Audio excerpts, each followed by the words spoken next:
Hope you're all doing great. Please like and subscribe. Well, I didn't know this, but Florida has a huge python anaconda problem.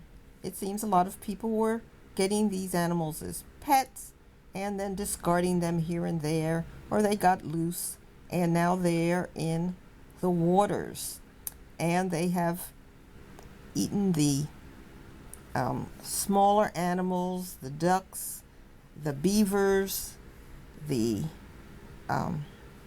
whatever else is around there, normally seen in the delta waters and so forth. And these animals are increasing in number. They can grow to be 20 plus to 30 plus feet long, and they can weigh over 300 pounds, the big ones.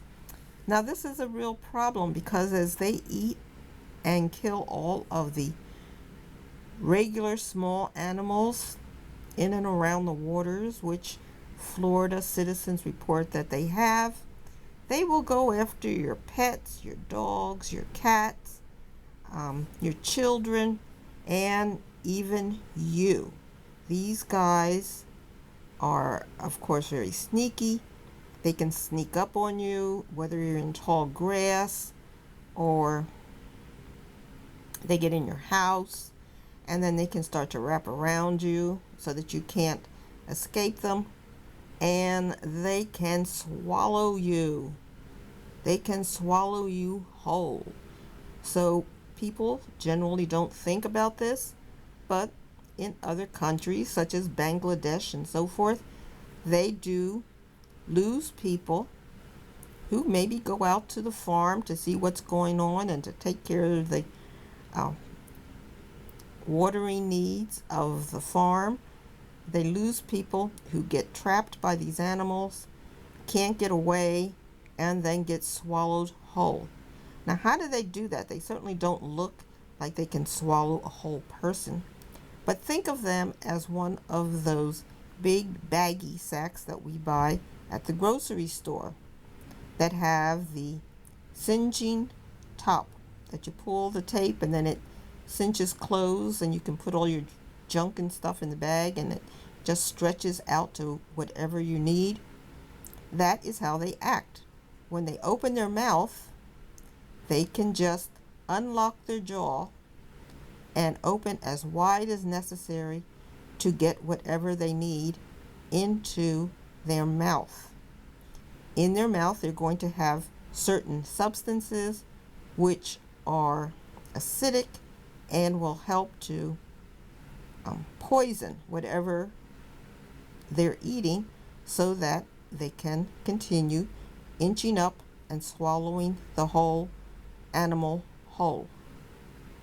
And they just move down the body, eat everything, and that's how it goes. Then when they're done, they close, they cinch up that throat, relock their jaw, and the thing or animal just moves along the body. We've all seen pictures of really large objects inside of these animals. So having a major python anaconda problem is a real issue for people. Well, Florida has a lot of problems. You know, they have the disappearing land where a house just disappears into a sinkhole. Land disappears because they have a lot of limestone, which is very weak, and over time the whole structure, the whole support structure, the land under a building can just collapse and everything goes. And you're not compensated for this by your insurance. That is just a problem you have to absorb. Then they have the walking catfish, where you can find these things in your house, in your basement, and they treat them like maybe mice, but they're much bigger, of course. They're catfish, and they can walk out of the water and onto land. Then they have, of course, the alligators. Not fun. They are like huge dogs that will eat you. Well, that's not good. And they have many, many other problems, including DeSantis. DeSantis, who wants to teach in schools that blacks had a lot of education during slavery because they were taught how to work on a farm. They were taught how to cook, and they were taught how to take care of the master's baby, and so forth. That's the story DeSantis wants to put out to children in Florida, and he wants to cover up the true problems of slavery, that people were just property. They had no rights. They could be killed at any time, in any way, for any reason, or maybe for no reason at all. They were only used to have sex, to make the owner of the slave richer, because every baby that they produced meant they were getting another slave, and they didn't have to pay anything for that slave. It just came out of reproduction. And of course, there was no health care. They would just deliver the baby as best you could. If you got sick, an infection, or died, that was your problem. If you got ill, if a man got ill on the farm, got injured, well, he was probably going to die. There was no health care. These people were just treated as dogs. Let's just say dogs. And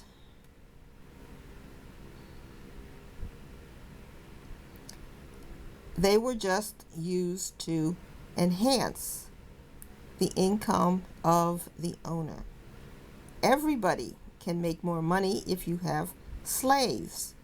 Just imagine how much more money you could have coming into your house if you had 100 people working for nothing other than food, and they were going to work from 5 a.m. until, well, they had to work after sundown because somebody had to sharpen the tools for the next day.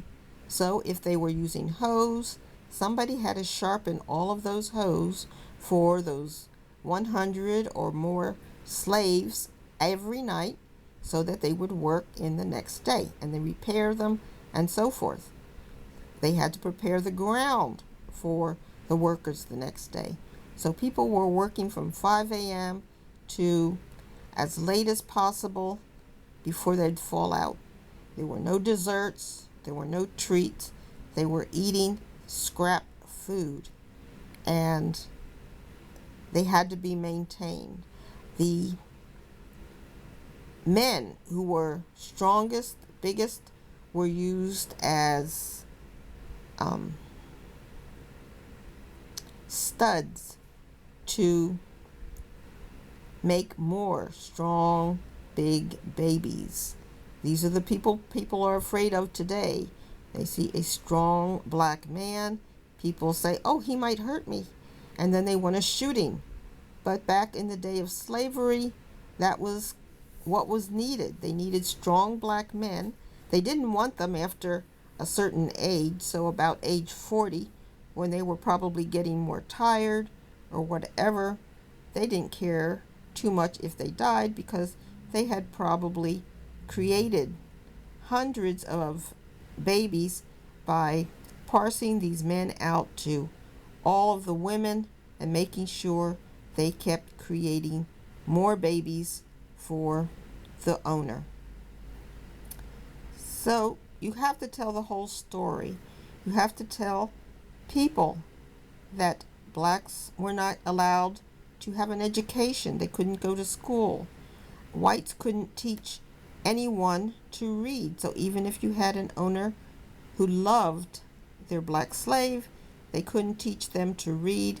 And if the white was found teaching a black to read, the white person could be put in jail or even made to work in slave-like conditions. Slaves couldn't walk around.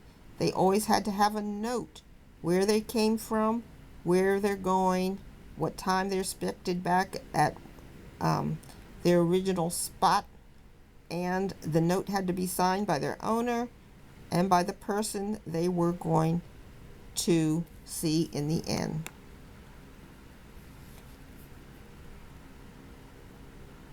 So Florida has a lot of problems, and now they're trying to create more problems by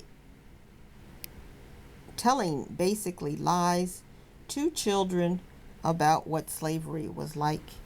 Well, you can't leave the education of your people up to a school district.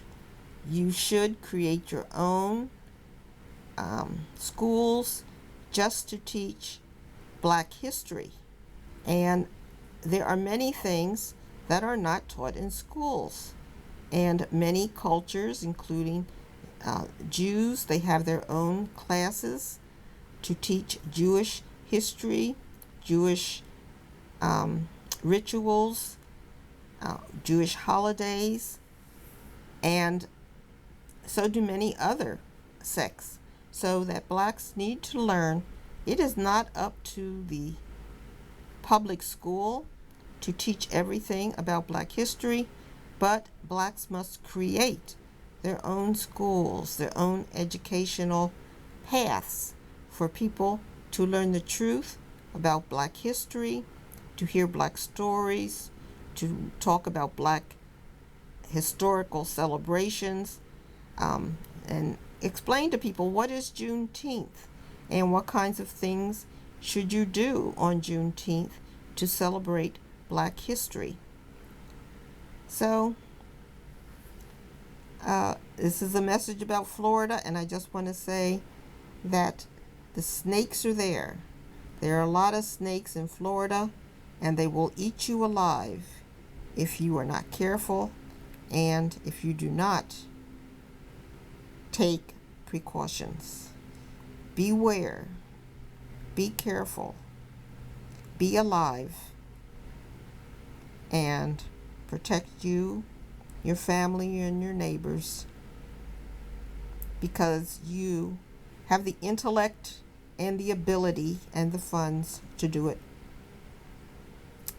Well, like and subscribe. What do you think? Bye.